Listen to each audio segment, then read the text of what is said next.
নমস্কাৰ বন্ধু বান্ধৱীসকল, আমাৰ ৰাখিপল চেনেলটোলৈ আপোনালোকক স্বাগতম জনাইছোঁ। ফেব্ৰুৱাৰী মাহ এটা অতি সংবেদনশীল মাহ হয়। এই মাহত কৰা কিছুমান সৰু ভুলেই ঘৰলৈ অহাৰ ধন বন্ধ কৰাই ৰাখে, আয় মাত্ৰা বন্ধ হয় আৰু লক্ষ্মীৰ কৃপা কেতিয়াও লাভ কৰিব নোৱাৰে। আজিৰ ভিডিঅ'টো আপোনালোকে শেষলৈকে চাব, কাৰণ শেষৰ ভুলটো 90% মানুহে অজানিতে কৰে। আহক তেনেহ'লে আমি সুন্দৰভাৱে জানি লওঁ। যদি ভিডিঅ'টো ভাল লাগে লাইক এটা কৰি আমাৰ মনোবল বঢ়াব আৰু আপোনালোকৰ বন্ধুবৰ্গৰ লগত শ্বেয়াৰ কৰি তেওঁলোককো উপকৃত কৰিব। 1 নম্বৰটো, ফেব্ৰুৱাৰী মাহত ৰাতিপুৱা দেৰিলৈকে কেতিয়াও শুই থাকিব নালাগে, কাৰণ ফেব্ৰুৱাৰী মাহটো অতি সংবেদনশীল মাহ বুলি মনা গৈছে। এই মাহটো সূৰ্যৰ মাহ বুলিও মনা যায়।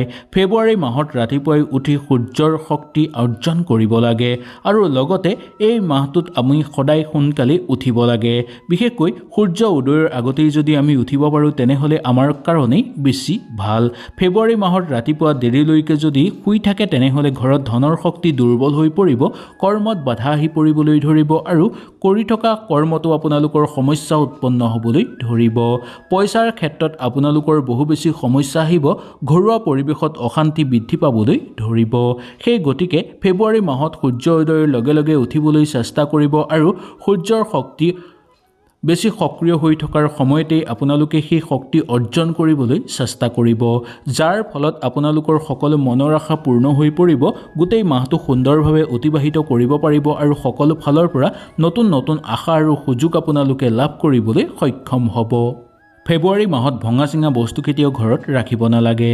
ভাঙি যোৱা যদি কিবা বস্তু আছে তেনেহ'লে সেইবোৰ বস্তু ফেব্ৰুৱাৰী মাহৰ প্ৰথম সপ্তাহতেই আপোনালোকে ঘৰৰ পৰা বাহিৰ কৰক। যদি ভঙা আইনা আছে, ঘড়ী আছে বা বন্ধ হৈ থকা যদি কিবা বস্তু আছে তেনেহ'লে সেইবোৰৰ পৰা দৰিদ্ৰতা অহাৰ সংকেত দিয়ে বা এইবোৰে দৰিদ্ৰতা ঘৰলৈ লৈ আহে, ঘৰত বেয়া শক্তি উৎপন্ন কৰাবলৈ ধৰে আৰু ঘৰত থকা সকলো শুভ শক্তি ঘৰৰ পৰা বাহিৰ কৰি দিয়ে। সেই গতিকে ফেব্ৰুৱাৰী মাহত যদি আপোনালোকৰ ঘৰত ভঙা চিঙা কিবা বস্তু আছে বা বন্ধ হৈ থকা কিবা বস্তু আছে তেনেহ'লে সেইবোৰ ঘৰৰ পৰা বাহিৰ কৰক। দেৱী লক্ষ্মী এনে ঘৰত কেতিয়াও প্ৰৱেশ নকৰে। ফেব্ৰুৱাৰী মাহৰ আৰম্ভণিৰ প্ৰথম সপ্তাহতেই এইবোৰ বস্তু ঘৰৰ পৰা আঁতৰোৱাটো অত্যন্ত দৰকাৰ। এইদিনা ৰাতিপুৱা আপোনালোকে সোনকালে উঠিব বা ফেব্ৰুৱাৰী মাহৰ প্ৰত্যেকটো দিনেই ৰাতিপুৱা আপোনালোকে সোনকালে উঠি পানী খাব আৰু ওম শ্ৰী মহালক্ষ্মীয়ে নমঃ এই মন্ত্ৰটো 11 বাৰ জাপ কৰিব। 3 নম্বৰটো, ফেব্ৰুৱাৰী মাহৰ প্ৰত্যেকটো শুক্ৰবাৰে আপোনালোকে এইকেইটা ভুল কেতিয়াও নকৰিব। শুক্ৰবাৰ দিনটো ধন আৰু সৌভাগ্যতাৰ দিন বুলি মনা যায় আৰু এই দিনটোক মা লক্ষ্মীৰ দিন বুলিও মনা যায়। এইদিনা ঘৰত কেতিয়াও কাজিয়া কৰিব নালাগে বা ঘৰত কেতিয়াও তৰ্ক বিতৰ্ক বা চিঞৰ বাখৰ কেতিয়াও কৰিব নালাগে। এনে কৰিলে ঘৰত কেতিয়াও শুভ শক্তিৰ আগমন নহ'ব আৰু ঘৰত থকা সকলো শুভ শক্তি বাহিৰ হৈ পৰিব। নতুন নতুন সমস্যাই দেখা দিবলৈ ধৰিব আৰু ঘৰত দুৰ্ভাগ্য নামি আহিবলৈ ধৰিব। কণ্ডল বৃদ্ধি পাই থকা ঘৰত কেতিয়াও সৌভাগ্যতা বিৰাজ নকৰে। এই মাহত কেতিয়াও ঋণ লোৱা বা ঋণ দিয়াৰ পৰা দূৰত থকাটো দৰকাৰ। যি মানুহে এই মাহত লোকৰ পৰা ঋণ ধাৰলৈ লয়, বিশেষকৈ তেওঁলোকৰ ওপৰত মা লক্ষ্মীৰ পৰম কৃপা কেতিয়াও নাথাকে। আৰু বিশেষকৈ শুক্ৰবাৰৰ দিনটো যদি কাৰোবাৰ পৰা আপোনালোকে টকা ধাৰলৈ লয় বা টকা যদি কাৰোবাক ধাৰলৈ দিয়ে তেনেহ'লে দেখিবলৈ পাব যে আপোনালোকৰ ঘৰত দৰিদ্ৰতা বৃদ্ধি পাবলৈ ধৰিব, অৰ্থৰ খৰচ বৃদ্ধি পাবলৈ ধৰিব আৰু কৰ্মক্ষেত্ৰত আপোনালোকে উন্নতি কৰিব নোৱাৰিব। সেই গতিকে এই বস্তুৰ পৰা আপোনালোকে অকণমান পৰাপক্ষত আঁতৰি থকাটোৱেই মংগলময়।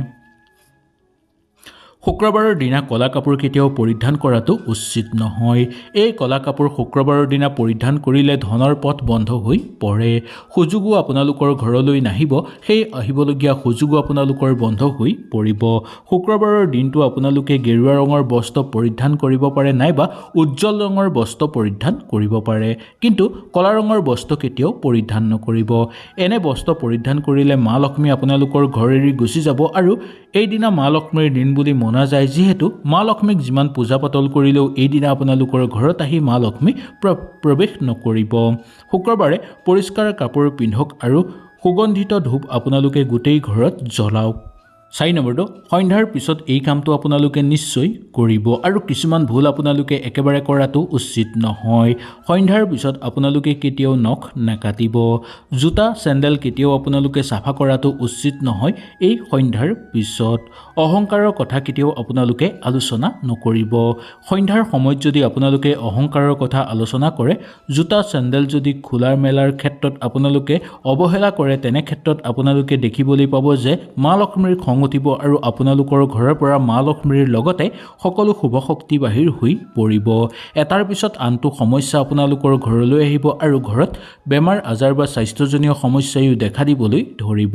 সেই গতিকে ফেব্ৰুৱাৰী মাহৰ সন্ধ্যাৰ সময়ত আপোনালোকে এই কামবোৰৰ পৰা এৰি চলিবলৈ চেষ্টা কৰিব। সন্ধ্যাৰ সময়ত ঘৰত এগছি চাকি জ্বলাবলৈ একেবাৰে নাপাহৰিব। যি মানুহৰ ঘৰত সন্ধ্যাৰ সময়ত এগছি চাকি নজ্বলায়, সেই ঘৰত কেতিয়াও শুভ শক্তিয়ে ঠাই নলয় আৰু সেই ঘৰত কেতিয়াও মা লক্ষ্মীয়ে আহি প্ৰৱেশ নকৰে।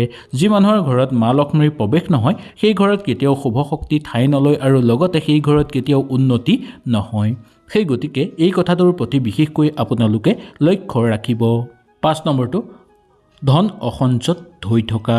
পইচা পেলাই থৈ যদি আপোনালোকে পাহৰি যায় বা পইচাৰ কাৰণে যদি আপোনালোকে এই মাহত সংযম নহয়, তেনেহ'লে বহু বেছি সমস্যাৰ মাজত সোমাই পৰিবলগীয়া হ'ব। ঘৰত দৰিদ্ৰতা নামি আহিবলৈ ধৰিব, নতুন নতুন সমস্যাই আপোনালোকক দেখা দিবলৈ ধৰিব। সেই গতিকে খুব সাৱধানতা আপোনালোকে অৱলম্বন কৰি চলিবলৈ চেষ্টা কৰিব। ফটা যদি আপোনালোকৰ মানিবেগ আছে, তেনেহ'লে সেই ফটা মানিবেগ আঁতৰাই নতুন মানিবেগ কিনি আনি আপোনালোকে ব্যৱহাৰ কৰিবলৈ চেষ্টা কৰিব। পইচাৰ কাৰণে আপোনালোকে কেতিয়াও কোনো লোকক বেয়াকৈ নক'ব বা বেয়া কথা কোৱাটো উচিত নহয়। এইটো ফেব্ৰুৱাৰী মাহত যদি আপোনালোকে কৰে, তেনেহ'লে মহাপাপ বুলি ধৰা হ'ব। শাস্ত্ৰৰ অনুসৰি কোৱা হৈছে যে টকা পইচাক যি মানুহে সন্মান নকৰে, সেই ঘৰত কেতিয়াও টকা পইচা নাহে আৰু সেই ঘৰত কেতিয়াও উন্নতি নহয়।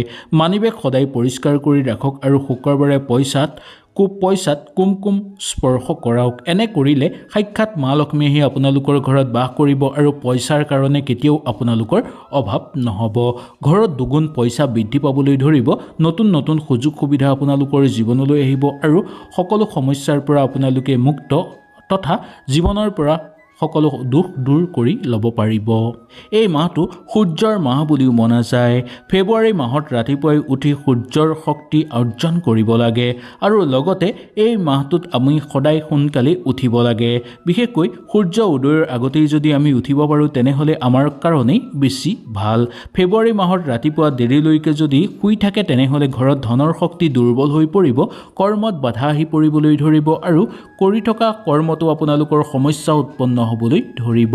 পইচাৰ ক্ষেত্ৰত আপোনালোকৰ বহু বেছি সমস্যা আহিব, ঘৰুৱা পৰিৱেশত অশান্তি বৃদ্ধি পাবলৈ ধৰিব। সেই গতিকে ফেব্ৰুৱাৰী মাহত সূৰ্য উদয়ৰ লগে লগে উঠিবলৈ চেষ্টা কৰিব আৰু সূৰ্যৰ শক্তি বেছি সক্ৰিয় হৈ থকাৰ সময়তেই আপোনালোকে সেই শক্তি অৰ্জন কৰিবলৈ চেষ্টা কৰিব, যাৰ ফলত আপোনালোকৰ সকলো মনৰ আশা পূৰ্ণ হৈ পৰিব। গোটেই মাহটো সুন্দৰভাৱে অতিবাহিত কৰিব পাৰিব আৰু সকলো ফালৰ পৰা নতুন নতুন আশা আৰু সুযোগ আপোনালোকে লাভ কৰিবলৈ সক্ষম হ'ব। যদি আপুনি এই 5টা ভুল এৰি চলে, তেনেহ'লে ফেব্ৰুৱাৰী মাহটো আপোনালোকৰ কাৰণে ধনৰ পথ মুকলি হৈ পৰিব আৰু হঠাৎ আপোনালোকে নতুন নতুন ধন আৰু সুযোগ লাভ কৰিবলৈ সক্ষম হ'ব। সকলো ফালৰ পৰা আপোনালোকৰ ঘৰত উন্নতি বৃদ্ধি পাবলৈ ধৰিব আৰু মা লক্ষ্মীৰ পৰম কৃপা আপোনালোকে লাভ কৰিব পাৰিব। সেই গতিকে কমেণ্টত আপোনালোকে নিশ্চয় মা লক্ষ্মী বুলি লিখিব আৰু এই ভিডিঅ'টো আপোনালোকে বন্ধুবৰ্গৰ লগত নিশ্চয় শ্বেয়াৰ কৰিব, যাতে তেওঁলোকেও এই ভুল নকৰে। তেনেহ'লে আজিলৈ আপোনালোকৰ ওচৰৰ পৰা বিদায় লৈছোঁ। কালিলৈ পুনৰ আপোনালোকক লগ পোৱাৰ প্ৰতিশ্ৰুতিৰে আজিলৈ নমস্কাৰ।